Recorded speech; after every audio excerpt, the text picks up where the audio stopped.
Bueno, el tema que me corresponde impartir a mí es sobre religión y política en Hari Negri, una reflexión sobre las transformaciones del trabajo en el capitalismo contemporáneo. Y bueno, a lo largo de la presente sesión vamos a estudiar varios temas relacionados con la religión y la manera en la cual el capitalismo contemporáneo se ha venido formando y la manera en la cual también se relaciona la religión con los movimientos de emancipación actuales, ¿no? Que es un tema que se inserta de lleno en la problemática general del seminario. Antonio Negri es un filósofo italiano del siglo XX que ha tenido una influencia muy importante tanto en la academia como en los movimientos sociales. Y el otro filósofo, porque bueno, estos dos filósofos escriben los libros juntos, y el otro filósofo, Hart, es un filósofo norteamericano, que es menos conocido que Negri, pero también es importante. Bueno, y el itinerario de la sesión, el objetivo básico de la sesión es explicar la tesis mesiánica de Hari Negri, ¿no? Como les decía, ellos tratan como de recuperar esta tesis mesiánica y elaboran una analogía entre el contexto que vive Job con la realidad actual, con la manera en la cual el trabajo se ha transformado en la actualidad. Y ellos sostienen que en la actualidad estamos presenciando el advenimiento del Mesías, ¿no? En ese sentido, tomando como punto básico esta problemática, dividí la sesión en tres partes, ¿no? La primera es como recuperar la cuestión del mesianismo y el pensamiento crítico, ¿no? La manera en la cual en la filosofía contemporánea y en los movimientos de emancipación actuales se ha venido recuperando el discurso religioso. Eso vamos a ver de manera muy breve, ¿no? No es una clase sobre todas las corrientes mesiánicas del judaísmo o del cristianismo, ¿no? Porque es un tema muy complejo que nos llevaría mucho tiempo y honestamente no domino del todo, sino que vamos a tomar como punto de referencia la concepción mesiánica de la historia para poder explicar la tesis de Hari Negri. La segunda parte es es sobre Job y le puse Job y el desvanecimiento de las medidas, ¿no? Vamos a recuperar rápidamente la manera en la cual Negri retoma el relato de Job, el relato bíblico de Job, y cómo establece una analogía entre ese relato bíblico de Job, todo lo que él experimenta, y la manera en la cual se ha venido transformando el trabajo y el capitalismo actualmente y cómo él trata como de hacer un paralelismo entre esas dos situaciones, ¿no? Y justamente nos vamos a dirigir hacia esa tercera parte que puse trabajo, capitalismo cognitivo y multitud postfordista en Hari Negri, ¿no? Porque, o sea, la tesis fuerte de este filósofo, de Negri, es que en la actualidad, con todas las transformaciones actuales del capitalismo a través de la informatización y de la digitalización de la sociedad, estamos presenciando el advenimiento de una nueva inteligencia colectiva, ¿no? Que puede ser interpretada como el advenimiento del Mesías. En ese sentido, comienzo con el primer punto, ¿no? Que es el de mesianismo y pensamiento crítico. Bueno, yo antes de proceder, la bibliografía que utilicé para esta sesión, ¿no? Porque es importante, para no estar mencionando cada autor a cada rato, simplemente señalo desde un comienzo los libros que utilicé y varias de las citas que extraje son de estos cuatro libros, ¿no? De Negri, de Job, La fuerza del esclavo, el de Imperio, de Hari Negri, un texto especializado de Santiago Castro Gómez y otro libro que se llama Mesianismo en la filosofía contemporánea, de Benjamin Derrida. Y bueno, como les decía, en la actualidad hay una recuperación significativa del discurso religioso en el pensamiento crítico contemporáneo y en el pensamiento, en los movimientos sociales, ¿no? Porque durante mucho tiempo fue hegemónico un materialismo ortodoxo, ¿no? Que tenía como esta pretensión de extirpar por completo el discurso religioso, ¿no? Y pues si estudiamos la historia del marxismo, particularmente la recepción que se hizo en la Unión Soviética, pues siempre existió esta pretensión como de transitar a una fase de la historia en donde todas las relaciones eran puramente racionales y la transformación radical y la planificación racional de la economía nos iba a liberar de todo este velo religioso, ¿no? Que nos ocultaba cosas, que distorsionaba la realidad. Y pues todos conocemos esta famosa frase de la religión es el opio del pueblo, ¿no? Y ha corrido mucha tinta al respecto de esas lecturas, ¿no? Pero, por ejemplo, en autores como Walter Benjamin, como Manuel Levinas, como Derrida, como Agamben, como Zizek, como el doctor Dussel, o como en el pensamiento psicoanalítico, ha habido una recuperación muy importante del pensamiento religioso y del discurso religioso. Y podemos, por ejemplo, mencionar un ejemplo práctico, ¿no? El caso de la teología de la liberación, que pues es un movimiento en América Latina, en donde justamente una de sus principales características es que asume que la iglesia no puede mantenerse indiferente a las problemáticas sociales, ¿no? Y que una de sus misiones básicas en la tierra es apoyar a los oprimidos, ¿no? Y, y al igual que la filosofía de la liberación, este movimiento de la teología de la liberación, pues buscaba como forjar toda una estructura comunitaria que ayudara y apoyara a los más necesitados para que estos pudieran progresar socialmente por sí mismos, ¿no? Ese es un ejemplo práctico que podemos identificar con toda esta recuperación del discurso religioso que ha venido como a problematizar todas esas lecturas del marxismo ortodoxo, del materialismo ortodoxo, que asumían que el discurso religioso era incompatible con un proceso de emancipación. E incluso en algunos países, como en la China maoísta, se llegaba a reprimir las manifestaciones religiosas, ¿no? La cuestión de la religiosidad se llegaba a reprimir. Pero esto, como les digo, ha venido cambiando, ¿no? Hay una recuperación, hay un interés significativo en la actualidad, tanto de la filosofía política como de los movimientos sociales, por recuperar el discurso religioso, ¿no? En ese sentido, pues vamos a dar como una definición básica del mesianismo, ¿no? La etimología, que la explica en este libro que está en la imagen, dice, Mesías es la forma grecolatina del hebreo Mashiach y del arameo Mashina. Se traduce al griego como Kritos y se latiniza Christus. Literalmente significa el ungido. Por mesianismo se entiende todo aquel movimiento o doctrina sobre la salvación articulados alrededor de una figura denominada el Mesías. La figura del Mesías aparece en la Biblia 38 veces, especialmente en los Salmos y en el libro de Samuel. Aunque la figura del ungido proviene de la realeza del Antiguo Oriente, es en el judaísmo donde adquiere una importancia central y particular. Y de igual forma, la figura del ungido en el pueblo judío designa una persona histórica que debía traer la salvación al pueblo judío.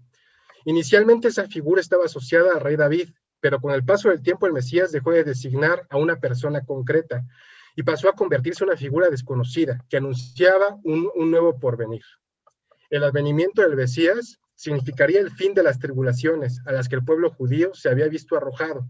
Conllevaría pues la paz mesiánica, justicia, libertad y felicidad. Y básicamente lo que yo quiero enfatizar de la concepción mesiánica de la historia es que encontramos en esta concepción mesiánica una crítica a la estructura racional y lineal de la historia. Por ejemplo, este filósofo Walter Benjamin, que es como un autor muy importante, él como advertía que toda esta tendencia a pretender secularizar completamente el discurso revolucionario y racionalizar por completo la historia, tenía consecuencias políticas, ¿no? Y tenía consecuencias políticas en el sentido de que se asumía que había una estructura racional de la historia impulsada por una forma de progreso lineal, en donde los acontecimientos seguían uno al otro, ¿no? Por ejemplo, les leo esta frase, dice, solo el Mesías consuma todo suceder histórico, y en el sentido precisamente de crear, redimir, consumar su relación para con lo mesiánico. Esto es, que nadie histórico puede pretender referirse a lo mesiánico por sí mismo. El reino de Dios no es el telos de la dinamis histórica, no puede ser propuesto aquel como meta de esta. Visto históricamente no es meta, sino final, Por eso el orden de lo profano no debe edificarse sobre la idea del reino divino. Por eso la teocracia no tiene ningún sentido político, sino que lo tiene únicamente religioso. Y como les decía, básicamente lo que hace este filósofo Walter Benjamin, que es muy importante, es como criticar la concepción historicista de la historia, ¿no? Y como les decía, esta pretensión del materialismo clásico de extirpar por completo los elementos teológicos, proféticos y mesiánicos de la historia. Benjamin se opone completamente a esas tesis ortodoxas, ¿no? Presentes, por ejemplo, en el stalinismo o en la socialdemocracia, en donde la historia, les repito, se entiende como una continuidad, como una teleología, en donde los acontecimientos se van concatenando de manera homogénea y se van sucediendo uno tras el otro, ¿no? Y se busca comprender la vida de los personajes históricos, de los grandes personajes históricos, a partir de sus propias condiciones concretas, ¿no? Por ejemplo, un amigo historiador ponía dos ejemplos para explicar cómo entiende la crítica, cómo entiende la historia, el historicismo, ¿no? Y un amigo que se llama Gonzalo, y él nos decía, para el historicismo, por ejemplo, ahora que sucedió la discusión del presidente Andrés Manuel, que solicitó al gobierno de España una disculpa pública por la conquista, muchos historiadores hispanófilos decían, es que no es posible hablar de genocidio en ese periodo, porque ese término no existía y no estaba mal visto. Y así procede el historicismo, siempre con esta idea de que los actores de que los actores históricos están anclados en la necesidad y no podemos juzgarlos, simplemente pues hicieron lo que pudieron. Por ejemplo, otro ejemplo que ponía este historiador que les digo es que desde una perspectiva historicista no podemos decir que Madero traicionó a Zapata, porque de acuerdo a sus condiciones, pues no podía elaborar una reforma agraria en 2 meses, ¿no? Pues ellos, los historicistas, te dirían, hay que comprender las condiciones concretas y no podemos juzgar esos acontecimientos históricos. Y lo que dice Benjamin es que esta forma historicista de comprender la historia, pues siempre está hecha para los dominantes, porque siempre hay una empatía con el dominante, en la medida de que siempre hay una exigencia de comprender sus propias condiciones. Y en contraste, lo que va a ser justamente la concepción mesiánica de la historia es que afirma que la historia no está dada desde un inicio, sino que la historia es ruptura, es acontecimiento, son singularidades, y el pasado, el presente y el futuro están relacionados, ¿no? No hay no hay una diferencia clara entre esas instancias, ¿no?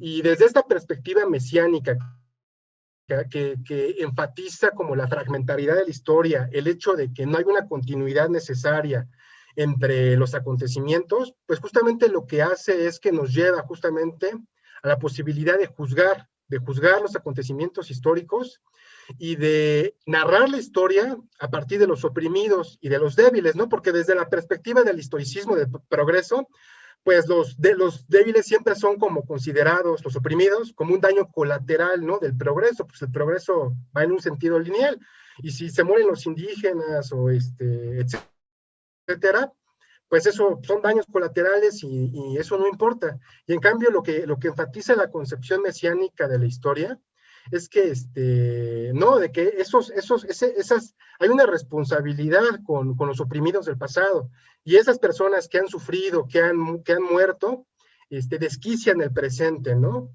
Desquician el presente, y justamente la cuestión del Mesías, la cuestión de la concepción mesiánica de la historia, es que puede acontecer una ruptura radical en el presente que cambie de manera radical y objetiva la realidad, ¿no?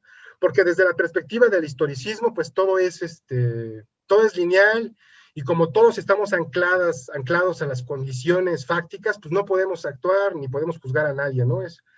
Y en cambio, desde la perspectiva de la historia, de la concepción mesiánica que recupera todos estos elementos teológicos religiosos, justamente se puede actuar y podemos recuperar la agencia en la historia, participa la cuestión de que en el presente puede haber una irrupción radical de un acontecimiento que transforme de manera definitiva la realidad social, ¿no? La realidad política. Justamente esa era como la pretensión del mesianismo judío, de lo que les leía hace un momento, ¿no? De la figura del ungido, de que pueda acontecer un cambio radical en la historia, ¿no? Un fin de la historia. En ese sentido, el Mesías puede irrumpir de manera repentina. No hay un progreso lineal y una secuencia lineal de los acontecimientos, sino que hay fragmentariedades y en esos fragmentos puede irrumpir el Mesías en cualquier momento y se puede hacer justicia por las generaciones del pasado. Y bueno, para continuar con nuestro tema, hay una diferencia fundamental que para explicar la cuestión de Hari Negri entre el mesianismo judío y el cristiano, ¿no? Ambos apuestan por la llegada del Mesías, ¿no? Este cambio radical de la realidad. La tesis mesiánica apuesta por un proceso de salvación colectiva. Para el judaísmo, el Mesías, hay una diferencia fundamental, ¿no? Y que es que para el judaísmo, el Mesías aún no ha llegado. El Mesías es trascendente al orden dado. Es decir, que para el mesianismo judío, la presencia del Mesías no es una presencia plena, sino que es algo que de cierta forma siempre está diferido y nunca se presenta de manera plena. En cambio, para el cristianismo, el Mesías ya está aquí. Y en ese sentido, la categoría fundamental para el mesianismo cristiano es el presente, no el futuro. Y justamente lo que vamos a ver a continuación es que la tesis mesiánica de Hari Negri se inscribe directamente en la tradición cristiana de San Agustín y sostiene que la presencia del Mesías ya está entre nosotros, o sea, ya se realizó. Esa es una diferencia fundamental, les repito, ¿no? Para el mesianismo judío, el Mesías es algo por venir, y para el mesianismo cristiano es algo ya presente. Y en ese sentido, pues Hari Negri, como les decía, comienzan elaborando esta analogía, ¿no? Entre la situación de Job, tomando como punto de referencia la alegoría del relato bíblico de Job y las transformaciones en el mundo del trabajo en la actualidad, ¿no? Y bueno, aquí retomo unos apuntes de una clase que el maestro Ernesto nos dio en un curso anterior. Y bueno, Job pues es uno de los personajes más importantes de la literatura mítica, ¿no? El libro de Job forma parte de los escritos sapiensales del Antiguo Testamento. Y la idea que retoma Hari Negri de este relato, pues es que el relato de Job nos dice, ¿no? Que Job es un hombre justo, que jamás ha injuriado a Dios, ¿no? Job cumple todos los mandatos de Dios, tiene una vida ejemplar, de acuerdo a los principios divinos. Job purifica a sus hijos, tiene una gran esposa y una gran familia y se conduce de manera ejemplar, ¿no? Y como ustedes saben, seguramente ya conocen este relato, Job de repente, de manera repentina, comienza a ser víctima de los males más terribles, ¿no? Y de acuerdo con la narración de este relato, esto se deriva porque Dios se junta con su corte y Satán le dice a Dios que es necesario poner a prueba a Job, que es como uno de sus creyentes más leales, ¿no? Le dice que es necesario y le recomienda poner a prueba a Job, ¿no? Y Dios le dice a Satán que sí, que efectivamente hay que poner a prueba a Job. Y Satán lo que hace, siguiendo las instrucciones de Dios, es que comienza a destruir todos sus bienes, ¿no? Mata a sus hijos, a su esposa, lo pierde todo, todas sus pertenencias, y Job se mantiene firme y aún así no maldice a Dios, ¿no? En vez de maldecir a Dios, después de perder todas sus pertenencias y toda su familia, se pone en oración, ¿no? Y después de eso, Dios y Satán deciden lanzar una segunda prueba. Y ahora le mandan una terrible enfermedad que comienza a sacarle llagas por todo el cuerpo, ¿no? Y hay una escena posteriormente en donde Job está platicando con sus amigos. Y estos amigos le recomiendan reconocer el mal que ha hecho y le recomiendan que asuma su castigo. Uno de sus amigos le dice que reconozca el mal que hay en él. Job se niega rotundamente a hacer eso y sostiene que es inocente. Le dice a sus amigos que están equivocados y que él no ha cometido mal alguno. Él sostiene que nunca ha injuriado a Dios y no ha cometido ningún pecado.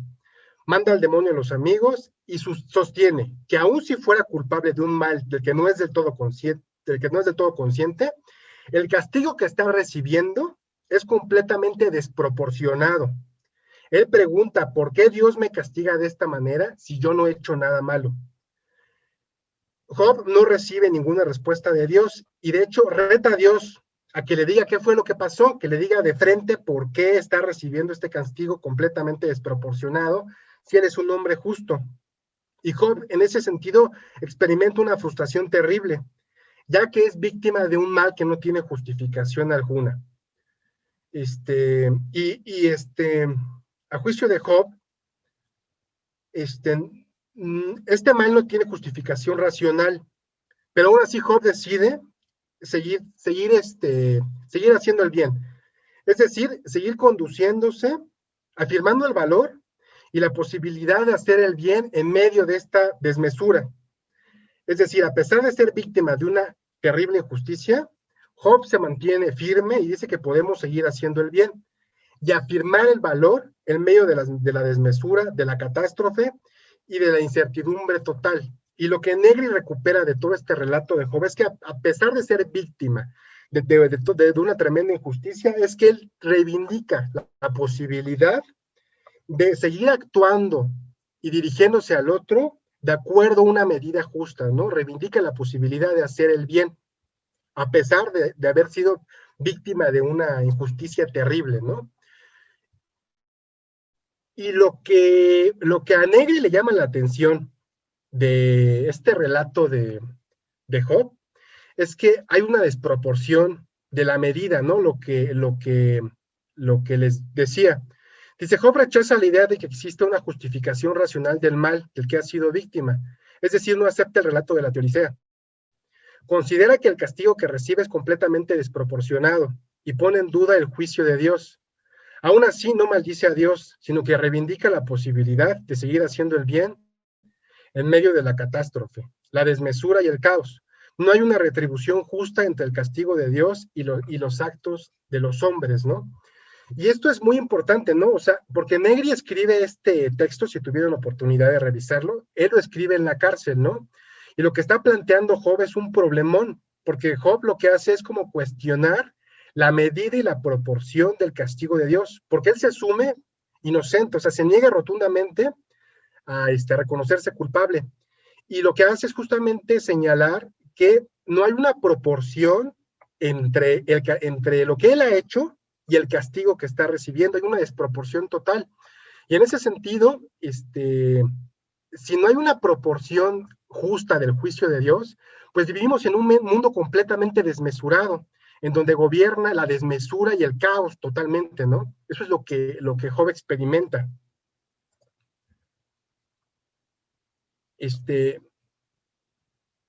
Negri nos dice, ¿no? Dice, aquí nos hallamos en el corazón mismo del problema. El valor, el trabajo, la justicia no se reparten según una medida común. Cuanto más constituido está el mundo por una sola y única trama de valor que se expresa en todas las manifestaciones naturales e históricas, tanto más insensata se revela esta comunidad de medida. Es posible que el trabajo y la justicia encuentren a veces alguna vinculación cuando están sometidos a un mismo horizonte de enrarecimiento, pero se trata más de una excepción que de una regla. Aparte de esta condición ambigua, nada nos conduce a la necesidad de una regla retributiva, ¿no? Y como les decía, lo que Negri recupera del relato de Job es que el Job lo que hace es tremendo, porque lo que hace es como cuestionar la idea de cuál es la proporción justa, la medida justa que debe haber entre el acto del hombre y el juicio de Dios, ¿no? En ese sentido, Job reivindica la posibilidad de seguir actuando de acuerdo a medidas justas, ¿no? Y no arbitrarias. Y en ese sentido, si hay una desproporción total del juicio de Dios, pues entonces vivimos en un mundo completamente desmesurado, arbitrario, caótico, en donde reina la pura negatividad, ¿no? Y eso se expresa pues en el sufrimiento humano. En ese sentido, Job apuesta por un Dios inmanente y no trascendente, es decir, por un Dios en donde exista una retribución justa entre los actos y el trabajo de los hombres y el juicio de Dios. Job, nos dice Negri, apuesta por el éxodo, por la negación del orden establecido desde la inmanencia y la posibilidad de negar el orden establecido. Dice Negri, Job invoca a un Dios inmanente, a una potencia capaz de crear otra forma de relación con el ser, recuperar la medida a través del éxodo. En efecto, solo el Mesías puede conducirnos fuera de este planeta endiablado, fuera de este destino del dolor.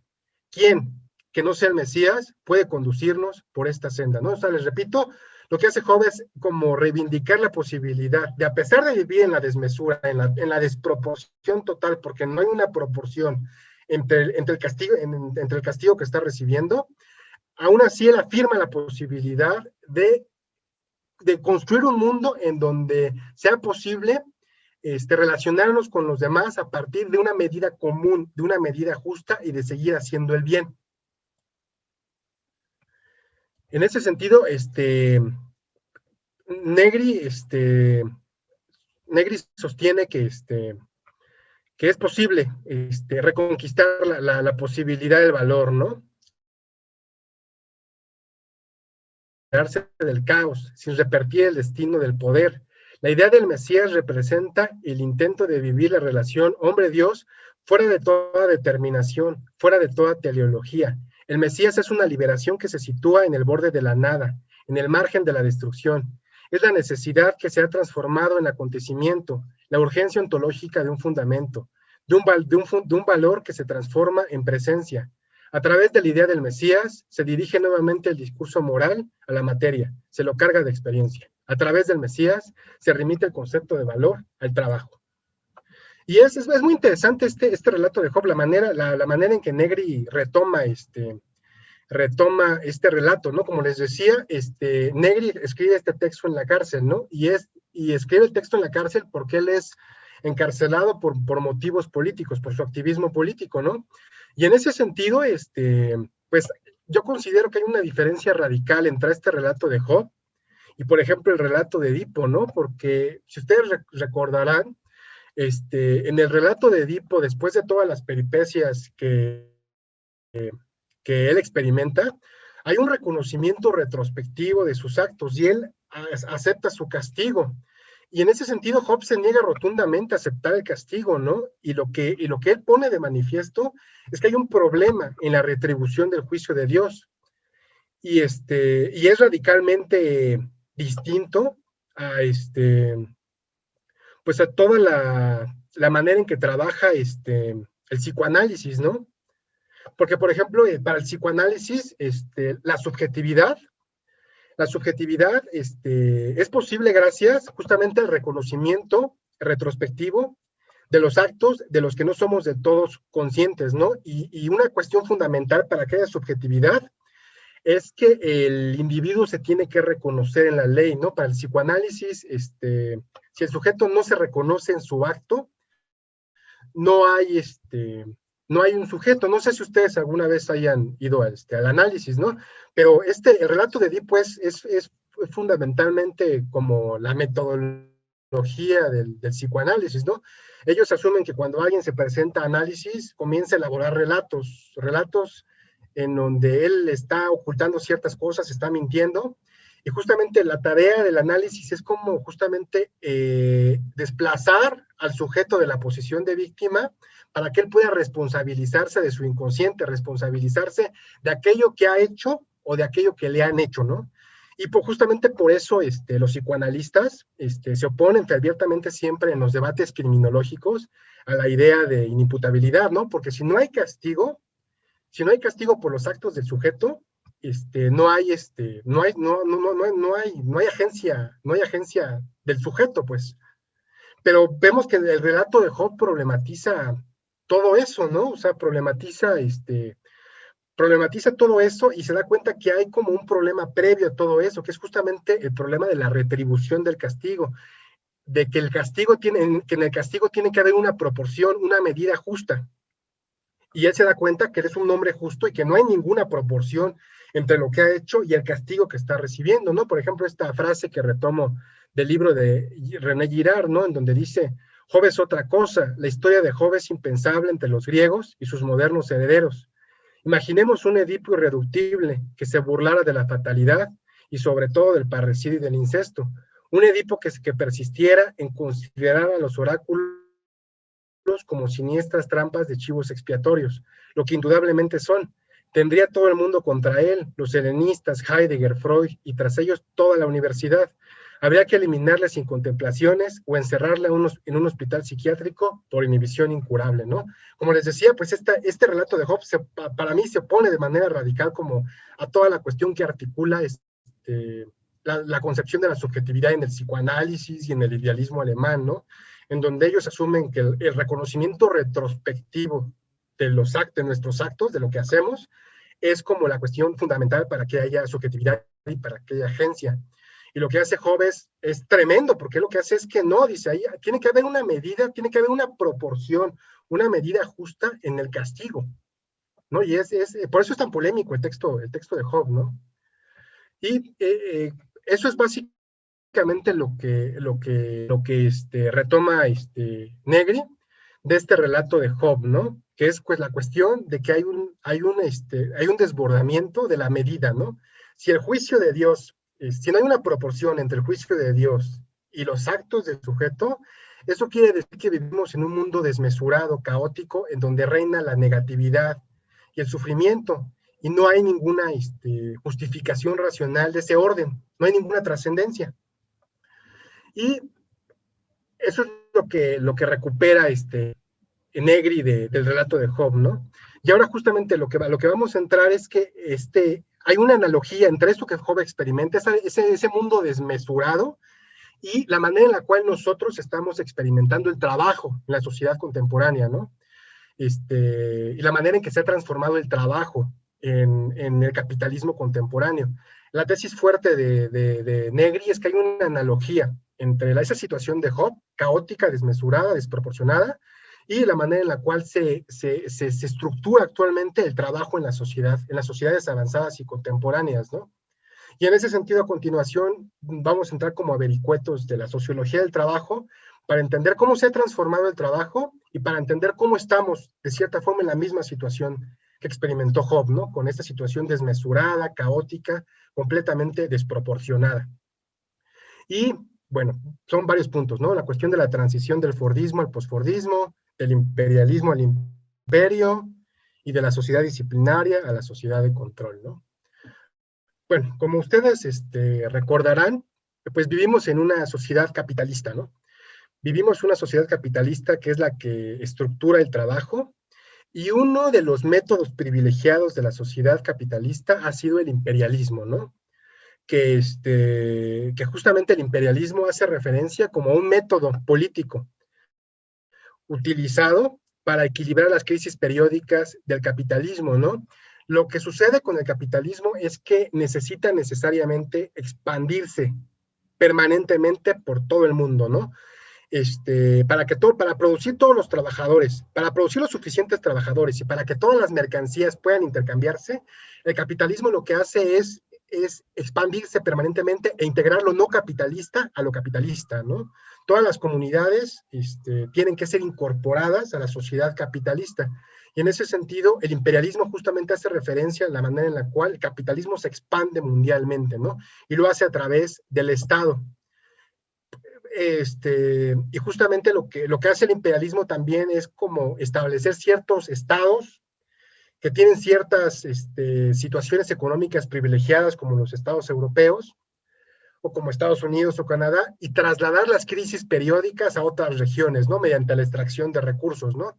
Todos esos estados fuertes se construyen gracias como a la expansión y a la extracción de recursos de otras regiones, ¿no? Y justamente desplazar las crisis, porque inevitablemente el capitalismo es un sistema que permanentemente experimenta crisis, lo que hace es justamente desplazar las crisis a otras regiones, ¿no? Y el imperialismo ha sido como uno de los métodos predilectos para equilibrar esas crisis periódicas del capitalismo. En ese sentido, en el imperialismo hay una necesidad de integrar orgánicamente lo no capitalista al capitalismo, ¿no? Expandir permanentemente la esfera de acción del capitalismo hacia otras regiones, crear tantos obreros como sea posible. Hay un proceso de proletarización creciente y expansiva, ¿no? Todas las comunidades que vivan de la tierra o que no trabajen, no sean trabajadores asalariados en una fábrica, todas sus tierras son destruidas y son despojadas, ¿no? Y se convierten en vagabundos o se convierten en trabajadores, en asalariados, ¿no? Y en ese sentido, el imperialismo lo que hizo fue crear fronteras, ¿no? Crear fronteras entre los países del centro y los países de la periferia, y en donde existía un dominio estatal de un estado sobre otro, ¿no? Pues todos los procesos coloniales, pues es la característica fundamental, ¿no? Donde hay un dominio imperial de ciertos estados sobre otros que se limitan justamente a trasladar los recursos o a soportar las crisis de esta estructura capitalista imperialista, ¿no? Y lo que nos dicen Harry Negri es que el capitalismo, durante esta etapa imperialista, hay el trabajo, el trabajo se organizaba de cierta forma, ¿no? Porque el capitalismo va mutando y va cambiando, no siempre se organiza de la misma forma, ¿no? Y después de la crisis del 29 después de la crisis del 29 hubo una forma de gobierno, una forma de regular el trabajo que se conoce como fordista, keynesiana, ¿no? Que es como la estructura del famoso Estado benefactor, Estado de providencia, ¿no? Del keynesianismo, en donde justamente se trataba como de crear tantos obreros como fuera posible y, y crear un Estado social sólido en donde de cierta forma se protegían los derechos sociales de los trabajadores y donde la pretensión de la economía era justamente pagar salarios relativamente altos y crear sí, crear tantos obreros como fuera posible. Y permítanme, ¿qué más? O sea, sí, el pleno empleo, o sea, hay un consumo masivo y todo esto estaba basado en la producción industrial, ¿no? La fábrica, para hacerlo de manera más simple, las famosas películas de Chaplin son como el ejemplo más paradigmático de esta forma de organizar el trabajo, ¿no?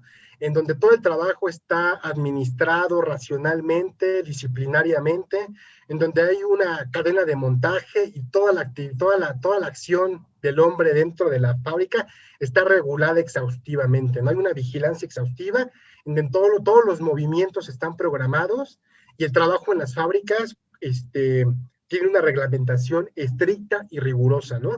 Y toda esa estructura rígida y disciplinaria, pues es característica de este periodo del capitalismo, ¿no? Que es conocido como el Estado social o el Estado keynesiano, que les repito, funcionó después de la Segunda Guerra Mundial hasta las finales de la década del 60.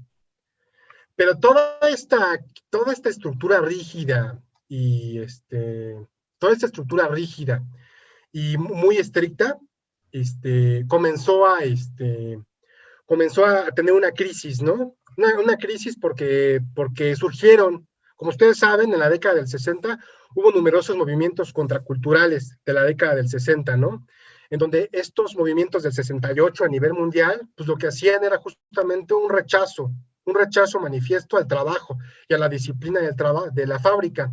Y lo que sucedía es que se exigía una organización del trabajo flexible, creativa, en donde se organizara de manera, no a partir de jerarquía, sino en red, y se privilegiara el trabajo creativo, flexible, organizado, ¿no? Organizado en redes, ¿no? Toda esta estructura disciplinaria basada en la vigilancia y en la represión, comenzó a desmontarse porque todos estos movimientos sociales como el antirracismo, el feminismo, el ecologismo, de todo ese periodo, comenzaron a exigir una nueva estructura laboral, ¿no? Distinta. Y en ese sentido nos dicen Harry Negri, bajo estas condiciones surge surge un proceso que podríamos decir contrarrevolucionario porque retoma todas estas exigencias de movimientos emancipatorios y las rearticula de acuerdo a los intereses del capitalismo, ¿no? Y lo que sucede es que toda esta industria, todo este esquema laboral basado en la fábrica, en la vigilancia y en la represión, comienza a transformarse, ¿no? Y comienza a introducirse la economía de servicios y comienza a haber una informatización de la sociedad y comienza a haber toda una cuestión laboral en donde se privilegian las emociones, los afectos, todo donde se introduce la cuestión de la información, de la digitalización del trabajo, y todo el trabajo comienza a depender de ordenadores y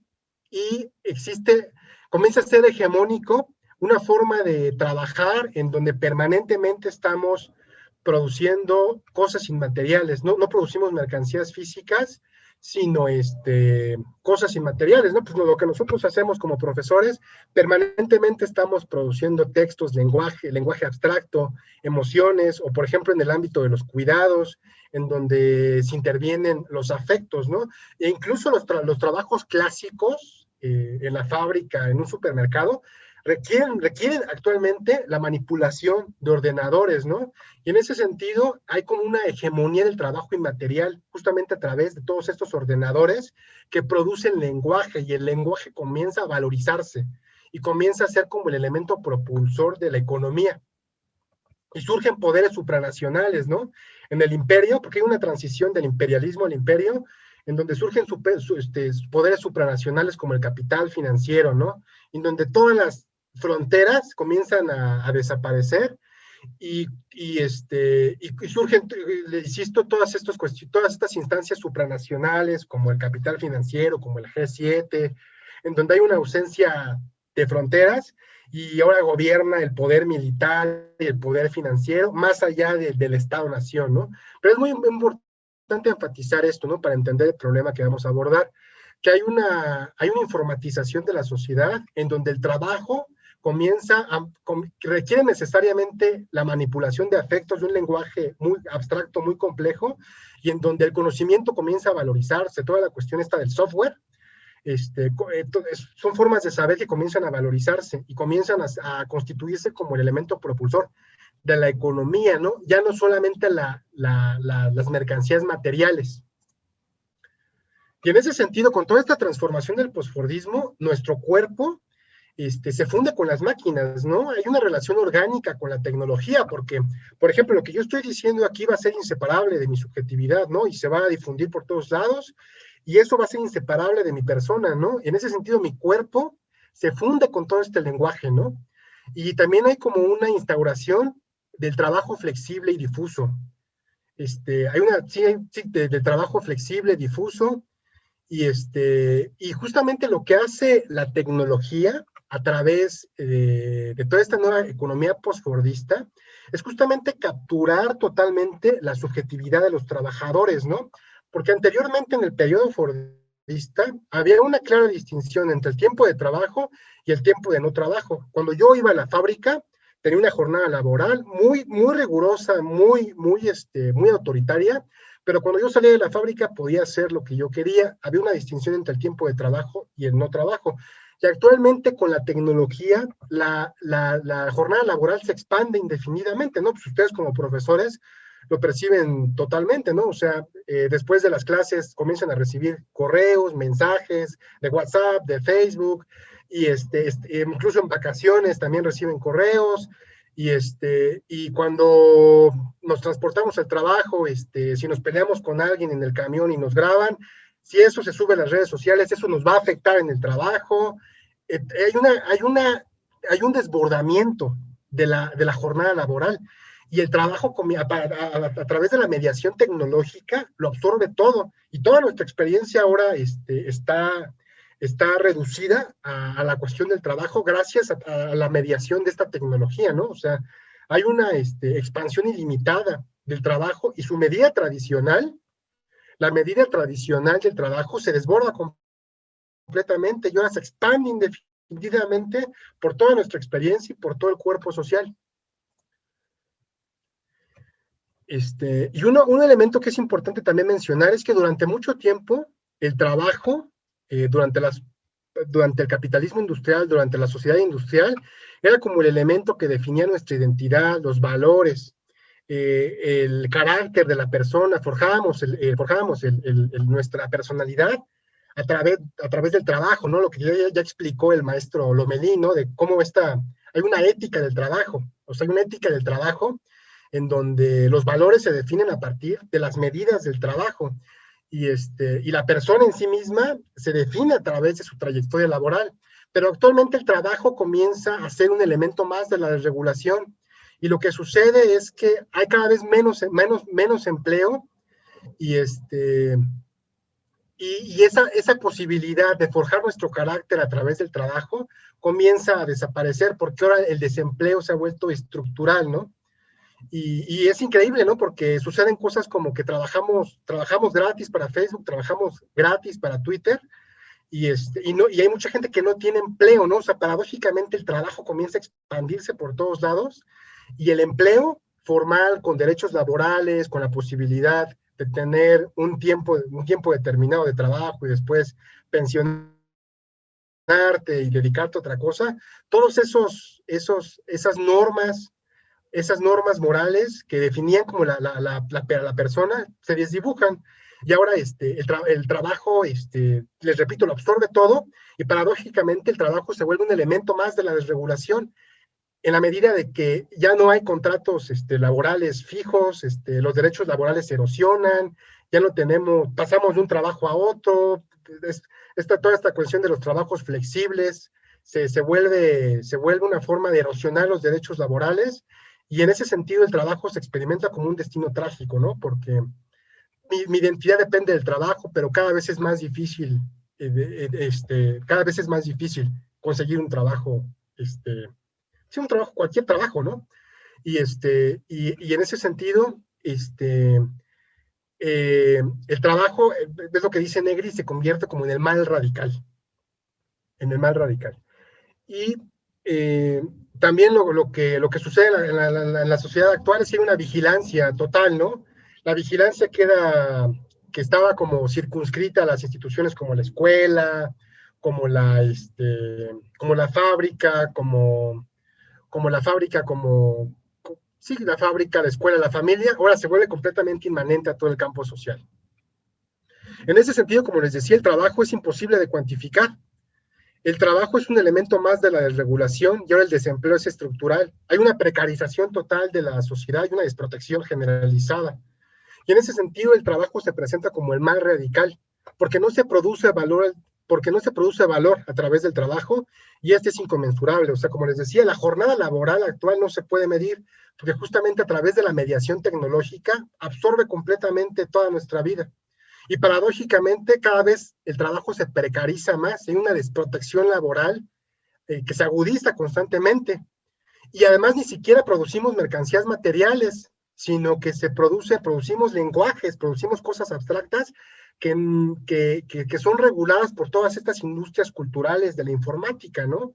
O sea, que son inseparables de nuestra persona, que no podemos controlar y que ese lenguaje es inseparable de nuestra persona, ¿no? Y en ese sentido, insiste Negri, es el mal, el trabajo se presenta como el mal, porque no hay ninguna proporción que pueda medir el trabajo y el trabajo nos provoca un sufrimiento y una angustia actualmente terrible por toda esta desproporción y esta inconmensurabilidad. Aquí les digo, ¿no? Una cita de Santiago Castro Gómez dice: pareciera que no somos actores de nuestra propia vida, sino que son todas estas industrias posindustriales quienes a la manera de dioses inmanentes deciden por nosotros lo que es valioso y lo que no lo es. Esta es la gran tragedia de la posmodernidad. El valor es inmanente, es de este mundo, pero no es producido por el trabajo material de los hombres, sino por industrias desterritorializadas que manipulan lenguajes abstractos. Por esta razón, aunque el valor no opera como una medida trascendental, lo percibimos, sin embargo, como si fuera un destino, como algo frente a lo cual nos sentimos inermes, como algo que nos acontece, como una ley indiferente al sufrimiento de los hombres. En ese sentido, les repito, el Negri considera que el trabajo es el mal porque pierde toda proporción, pierde toda medida. Y envuelve la lógica de explotación y la capacidad de mando hacia hacia toda nuestra experiencia, toda nuestra vida está mediada por esta tecnología y todo nuestro trabajo absorbe completamente nuestra experiencia. Y llegamos como al punto que más nos interesa, ¿no? Negri sostiene que hay una analogía entre la manera en que Hobbes denunciaba la ausencia de una medida justa y la manera en la cual él pone en tela de juicio la retribución del juicio de Dios, porque hemos de recordar que para Job no hay una medida justa del castigo que está recibiendo, y en el mundo contemporáneo estamos en la misma situación porque vivimos en un contexto de desproporción total, en donde todo se expresa a partir de pura negatividad, justamente por la imposibilidad de recuperar las medidas del trabajo, ¿no? No existe ninguna posibilidad de fundar ninguna trascendencia, porque toda la trascendencia es absorbida por todas estas industrias culturales, todas estas empresas de la informática que absorben completamente nuestra existencia, ¿no? Y nos esclavizan al trabajo, ¿no? Nos esclavizan al trabajo, y en ese sentido vivimos, al igual que Job, en un mundo completamente desproporcionado, en donde las medidas tradicionales estallan completamente, ¿no? Y después de todo este rollo que se avienta Negri, él dice que no todo es negativo, ¿no? Que, que con el advenimiento del imperio, todo este trabajo afectivo, emocional, en donde manipulamos lenguajes, sentimientos, emociones a través de la tecnología, y en donde el trabajo se estructura en red y hay una progresiva proletarización de la sociedad, encontramos la presencia de un intelecto general, ¿no? La posibilidad de reafirmar el valor, de reconquistar el valor del trabajo, y estamos presenciando el advenimiento del Mesías. ¿En qué sentido? Dice, ¿dónde está el Mesías en el mundo contemporáneo? O sea, la tesis, para ser más claro, la tesis de Harry Negri es que todo este proceso de alienación de la subjetividad a través de la tecnología tiene una dualidad, ¿no? Por un lado, nos absorbe completamente la existencia y nos reduce, y expande indefinidamente la jornada laboral, es decir, hay un proceso de alienación del sujeto. Tiene también una contraparte en donde se generan ciertos procesos de resistencia a través de estas transformaciones, ¿no? Es decir, estas transformaciones no son puramente negativas, sino que también establecen las condiciones para la emergencia de algo nuevo, y ese algo nuevo es el Mesías. Y dice el Mesías que se expresa en el intelecto general, y dice Negri que el Mesías no es una persona, ni es un grupo de personas, sino un conjunto de relaciones que se expresan en la encarnación de una inteligencia colectiva. Para los filósofos árabes medievales, el intelecto general hace referencia a un procedimiento cognitivo que permite aislar la materia de la forma de los objetos, y de ese modo percibir objetos inmateriales. De ese modo se tenía una experiencia mística con Dios. Y dentro del marxismo, pues una de las tesis básicas del marxismo, del comunismo, es que hay una profecía, ¿no? Hay una profecía en donde el desarrollo de estas fuerzas productivas va a, de cierta forma, desplazar el trabajo asalariado y sustituir el trabajo asalariado por una forma de trabajo creativo, donde se expresa el pleno gozo de las personas. Y a juicio de Negri, las transformaciones actuales del capitalismo a través del trabajo vivo y la mediación tecnológica están realizando esta economía, esta profecía. Se está realizando con la informatización de la sociedad. ¿Por qué? Porque existe la posibilidad de recrear la vida de manera autónoma más allá del trabajo asalariado. Es decir, que el saber se convierta en el elemento propulsor de la economía, ¿no? Actualmente la manera en que se organiza el trabajo presupone necesariamente el trabajo colectivo y el trabajo en red. Y en ese sentido,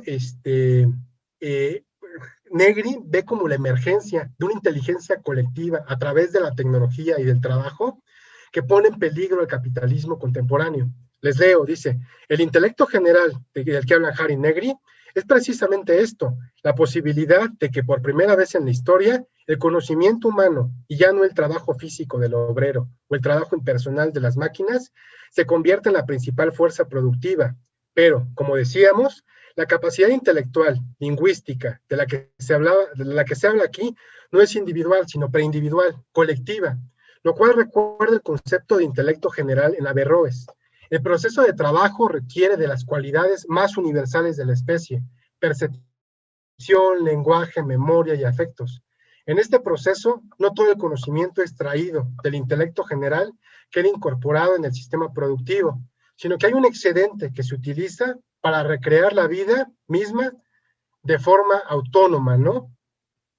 Es decir, que al igual que Job afirmaba la posibilidad de seguir actuando de acuerdo a una medida justa, las transformaciones actuales del capitalismo, si bien conducen un proceso de alienación de nuestra subjetividad, también establecen condiciones para la emancipación. O sea, la manera en que nosotros trabajamos actualmente a través de la tecnología, pues toda esta tecnología y la manera en la cual vehiculiza nuestro trabajo nos conecta con los demás, trasciende mi propia individualidad y de cierta forma crea una inteligencia colectiva que afirma o presupone lo común, presupone la comunidad, en contraposición a la lógica de la propiedad privada, ¿no? Toda la cuestión de la manera en la cual se articula el conocimiento a través de la red, de la información, de cierta forma presupone lo común, presupone una comunidad que trasciende fronteras y que de cierta forma está creando un sujeto colectivo masivo, ¿no? La manera en la cual actualmente los movimientos sociales se conectan a través de la red de la tecnología, crea una inteligencia colectiva, este, una inteligencia colectiva de proporciones muy, muy grandes, ¿no? Pues no les paso porque se me está acabando el tiempo. En ese sentido, el capitalismo ya no puede organizar el trabajo, porque toda esta informatización de la sociedad presupone la libre circulación de las ideas, presupone la encarnación de esta inteligencia colectiva que les estaba diciendo, ¿no? Y ya no puede controlarla, ¿no? Porque esta comunidad que es un presupuesto de la economía actual, justamente por toda la cuestión tecnológica y la manera en la cual se estructura el trabajo vivo, ya no puede ser controlada por el capitalismo. Y en ese sentido, hay como hay una tendencia a, a crear una multitud, una forma de conocimiento común que el capitalismo ya no puede controlar y que se expresa justamente en la libre circulación de ideas y en la manera en la cual el saber, esta inteligencia colectiva, se vuelve en el motor de la economía, ¿no? Todo este lenguaje, todas estas emociones nos conecta con los demás, trasciende nuestra individualidad y permanentemente estamos interactuando con otros, ¿no? O sea, hay una mutación antropológica radical. Hay una mutación antropológica radical en donde está surgiendo un sujeto colectivo, ¿sí? Con desproporciones, con medidas desproporcionadas, ¿no? Que pone en peligro el poder actual. Es lo que les decía. Sí, las acciones comunes del trabajo, la inteligencia, la pasión y el afecto configuran un poder constituyente, ¿no? O sea, toda la cuestión, todo el saber que está incorporado en nuestro cerebro trasciende nuestra subjetividad y se forja una inteligencia colectiva mundial. O sea, así como Marx decía que el capitalismo industrial generaba un proletariado industrial muy poderoso porque tenía un poder de manejo impresionante en las fábricas. Actualmente la informatización de la sociedad, la tecnología, la mediación del trabajo con la tecnología está creando una inteligencia colectiva mundial, mundial que pone en peligro la, la, la estructura del capitalismo actual. Y ya para terminar, este, pues en ese sentido les decía que a juicio de Harry Negri estamos en un contexto histórico similar al de Job, en donde las medidas tradicionales han estallado por completo, ¿no? Así como Job cuestiona como la proporción entre el juicio de Dios y el castigo que está recibiendo, y él se afirma como un hombre justo y que sostiene que hay un juicio completamente desproporcionado del castigo que está recibiendo. En la actualidad, las medidas actuales tradicionales del trabajo han estallado por los aires, ¿no? Y vivimos en un mundo completamente desmesurado, en donde no es posible afirmar ninguna trascendencia. Pero les repito, porque el trabajo a través de esta mediación tecnológica ha desterritorializado por completo las medidas comunes del trabajo. Y esas medidas comunes eran lo que permitía afirmar las distinciones entre el mal y el bien, y lo que permitía forjar como el carácter de las personas. Pero eso no es todo. A pesar de esta crisis que estamos viviendo, y al igual que Job experimenta esa crisis, y al igual que Job sostiene la posibilidad de seguirnos relacionando con los demás a través de una medida justa, reivindica la posibilidad del valor en medio de la catástrofe. En ese sentido, también en la actualidad, toda esta transformación a través de la informática del trabajo presupone la encarnación de una inteligencia colectiva que trasciende fronteras y que trasciende nuestra propia individualidad. Y a juicio de Harry Negri, esa es la encarnación del Mesías actual, como les decía, no es una persona, no es un grupo de personas, sino que es una inteligencia colectiva que hace posible el fin del trabajo asalariado, y que el trabajo ahora sea estructurado a partir del gozo y de la satisfacción individual de las personas, ¿no? En donde, donde la explotación ya no sea necesaria. En ese sentido, dice, les leo la conclusión: esta crisis contemporánea en donde las medidas tradicionales se difuminan, presupone la encarnación de una inteligencia colectiva que trasciende las fronteras y nuestra propia individualidad, lo cual anuncia la emergencia de un sujeto colectivo que, al igual que Job, posibilite reivindicar la instauración de medidas justas, más allá de la medida arbitraria de la explotación, ¿no? Entonces, para concluir de manera muy esquemática, dijimos que que Job afirma que hay una desproporción entre el castigo que recibe y lo que él ha hecho, ¿no? Y en ese medida él sostiene que él sostiene que está en un mundo completamente desmesurado y caótico, porque no hay una proporción en el juicio de Dios. Y de igual forma, Harry Negri sostienen que en la actualidad, con la informatización de la sociedad, las medidas tradicionales del trabajo han estallado por los aires y no es posible medir la jornada laboral, y todos los criterios modernos que definían nuestra identidad a través del trabajo han estallado por los aires. Y así como Job sostenía que a pesar de esa desmesura y a pesar de ese caos, era posible afirmar el valor en medio de la catástrofe, es decir, seguir haciendo el bien, de igual manera, Harry Negri sostienen que toda esta transformación del trabajo es posible la instauración de una inteligencia colectiva mundial a través justamente de toda esta informatización de la sociedad, en donde nos va a conectar con los demás, nos permite formas de interacción y de organización inéditas en la historia, y que eso está construyendo un sujeto colectivo masivo que eventualmente va a poner en peligro al capitalismo, ¿no? Y esa es la presencia del Mesías. Y como les decía, el Mesías, retomando como la tesis del mesianismo cristiano, el Mesías ya está aquí.